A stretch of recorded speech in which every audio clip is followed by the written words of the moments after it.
फिर एक sports policy तैयार करी। मैं हरियाणा ओलंपिक एसोसिएशन का प्रेसिडेंट था, इंडियन ओलंपिक एसोसिएशन का वाइस प्रेसिडेंट था और बॉक्सिंग फेडरेशन का मैं प्रेसिडेंट था उस वक्त। तो मैंने कहा कि हमारे यहाँ एक स्पोर्ट्स पॉलिसी बनाओ। मैंने चौटाला साहब से बात करी, वो खुद बहुत स्पोर्ट्स के ऊपर उनका ध्यान था। तो उन्होंने कहा कि कोई ऐसी पॉलिसी बनाओ तुम्हें जिससे हरियाणा का नाम देश में भी चमके और इंटरनेशनल लेवल पे भी हमारी एक पहचान बने और हमारे बच्चों को, खिलाड़ियों को ज्यादा प्रोत्साहन मिले। तो हमने जब पॉलिसी बनाई तो उसमें जो बच्चा स्कूल में पढ़ता है प्राइमरी में, उससे लेकर के, मतलब स्पोर्ट्स में कहते हैं मिनी, फिर जूनियर, मिनी, सब जूनियर, जूनियर, उसके बाद आपका यूथ, यूथ के बाद सीनियर, ये एक कैटेगरी है।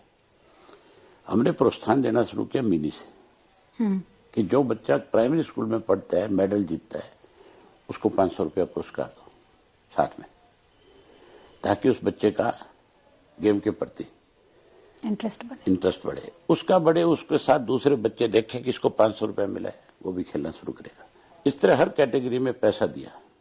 सीनियर में हमने जो किया वो बहुत बड़ी बात थी। चौटाला साहब ने 1 करोड़ रुपया कि जो गोल्ड मेडल जीतेगा, उस वक्त 1 करोड़ रुपया बहुत बड़ा अमाउंट था। ना सेंट्रल गवर्नमेंट देती थी, ना कोई स्टेट गवर्नमेंट एक पैसा देती थी। नौकरी छोटी मोटी मिलती थी, लेकिन कोई पैसा नहीं था, कैश अवार्ड किसी को नहीं था। उन्होंने कहा कि भाई जो गोल्ड मेडल जीत करके आएगा ओलंपिक में, हमने उसमें जो पॉलिसी थी उसमें लिख के दिया था, उसको 1 करोड़ रुपया दूंगा। जो सिल्वर जीतेगा उसको 50 लाख, ब्राउन जीतेगा उसको 30 लाख रुपया। कर्णम मलेश्वरी नाम की एक लड़की थी, साउथ इंडियन, जिसकी हरियाणा में शादी हुई थी और ओलंपिक चल रहा था 2000 का आपके सिडनी में। मैं उस ओलंपिक में गया हुआ था। जब उसका इवेंट चल रहा था तो मैं उसका इवेंट देखने गया कि मेरी स्टेट की थी। मुझे वैसे भी स्पोर्ट्स में इंटरेस्ट था, जहां भी कोई इंडिया का बच्चा खेलता था हम जाकर के देखते थे। तो मैं और राजा रणधीर सिंह दोनों थे जो जनरल सेक्रेटरी थे उस वक्त ओलंपिक के। उस लड़की का जैसे मेडल आया तो मैंने उसको जहां कॉन्ग्रेचुलेट किया, वहीं उसके साथ उसको कहा कि तेरे को 30 लाख रुपया हम कैश अवार्ड देंगे और 1000 गज का प्लॉट भी देंगे जिसमें तू तेरी एकेडमी बनाना। वो लड़की मतलब भावुक होगी। मैंने उससे पूछा भी इसमें भावुक होने की क्या बात है। वो कहने लगी, सर किसी ने 30 रुपया नहीं दिया, आप 30 लाख की बात करते हो, कहीं आप मुझे वैसे तो खुश नहीं कर रहे। मैं बोला तू दिल्ली एयरपोर्ट पे जब उतरेगी तेरे को बाकायदा तौर पे चेक मिलेगा, तेरे को हरियाणा सरकार जो है वेलकम करेगी, बाकायदा डिपार्टमेंट के लोग लेने आएंगे, तेरा अच्छा स्वागत करेंगे। तो कहने लगी ठीक है। वो जैसी आई तो मैंने उस वक्त चौटाला साहब से उसकी फोन पे बात कराई। मैं कहा हमारी हरियाणा की बहू है और इसने मेडल जीता है। तो चौटाला साहब ने उसको बधाई दी और उसको कहा कि बेटा जब तू आएगी तो हम तेरे को सम्मानित करेंगे। उन्होंने नहीं कहा कि कितने पैसे देंगे। जैसे वो पहुंची उसको 30 लाख का बड़ा चेक दिया और एक 30 लाख रुपए का चेक उसको थमा दिया कि तेरा अमाउंट है। एक उसको प्लॉट दिया, उसको स्टेट में बड़ा फंक्शन करके उसका सम्मानित किया गया।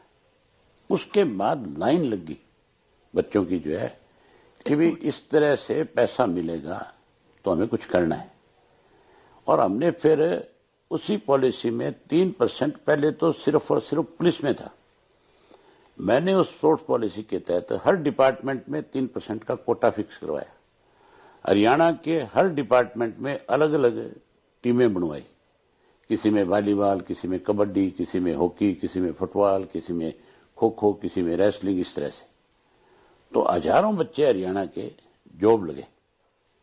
आज उसी का कारण है कि हरियाणा में सबसे ज्यादा खिलाड़ी है। बाकी लोग तो कोई ये कहता है पदक लाओ, नौकरी पाओ, क्यों दुकान बेच रहे हो तुम? तो उसकी हिम्मत है, जीत क्या रहा है, उसका राइट है, उसको मिलेगा। तुम क्या दोगे उसको? तुम अगर कुछ देना चाहते हो तो आप ये कहो कि भाई हम उसकी अमाउंट राशि बढ़ाएंगे, या उसका और उसको कैसे, उसके बच्चों को कैसे आगे ले जाओगे, कैसे उसकी ट्रेनिंग का और खर्चा तुम उठाओगे, वो करो। उनके लिए एकेडमियां बनाओ, उनके लिए हॉस्टल बनाओ, उनके लिए अलग अलग स्टेडियम बना करके दो। वो तो कोई किसी ने ध्यान दिया नहीं। हमारी गवर्नमेंट के दौरान 5 स्टेडियम बने इंटरनेशनल स्टैंडर्ड के, ना आज तक बने, ना कांग्रेस के 10 साल में बना और ना इस 10 साल में बना। अगर कोई स्टेडियम बनाए तो हम ही ने बनाए। चौधरी देवीलाल के नाम से स्टेडियम बनाए गए, क्योंकि चौधरी देवीलाल स्वयं एक अच्छे खिलाड़ी थे, रेसलर थे। जिस तरह से खिलाड़ियों के साथ विनेश फोगाट और बजरंग पूनिया और साक्षी मलिक दिल्ली में जिस तरह से प्रदर्शन किया था, वो बॉक्सिंग फेडरेशन का ही वो प्रदर्शन था। आपको रेसलिंग वालों का था, सॉरी, कुश्ती वालों का था। आप मुझे ये बताइए कि इस तरह की चीजों को कैसे रोका जाए कि खिलाड़ियों के साथ एक्सप्लॉयटेशन। आप मुझे एक चीज बताओ, देश के प्रधानमंत्री ने अब विनेश को कहा कि देश तेरे साथ है। प्रधानमंत्री उस दिन कहां थे जब उनको सड़कों पे घसीटा जा रहा था, लोग राजनीति कर रहे थे? तब उन बच्चों को, जिन लोगों ने उनके साथ अन्याय किया, उनके साथ सरकार सख्त क्यों नहीं हुई? तब उनको क्यों बचा रही थी? हमारे लोग भी जल्दी भूल जाते हैं, भूलना नहीं चाहिए। आज तक किसी ने भी, एक भी मेंबर पार्लियामेंट ने लोकसभा में विनेश के साथ क्या हुआ उसको तो चर्चा करी, लेकिन उस बात पे किसी ने चर्चा नहीं करी कि विनेश को यहां सड़कों पे भी घसीटा गया था। अगर की तो बता दो। फोटो खिंचाने दीपेंद्र हुड्डा एयरपोर्ट चला गया, उसकी किसी ने जबान बंद कर रखी थी लोकसभा में बोलने से? क्यों नहीं उस बात पे बोला? तब हरियाणा की बेटी याद नहीं आई, तब नहीं एक शब्द निकला, तब चुप हो गया, तब कहीं ना कहीं कोई ना कोई स्वार्थ आ गया। तो ये मतलब ये भी एक स्पोर्ट्स पर्सन के साथ धोखा है। हमने हमेशा खिलाड़ियों के साथ न्याय किया है। मैं स्पोर्ट्स में फेडरेशन में मैं अमेरिका जब प्रेसिडेंट था, आप किसी भी बॉक्सर से या किसी भी खिलाड़ी से, हरियाणा का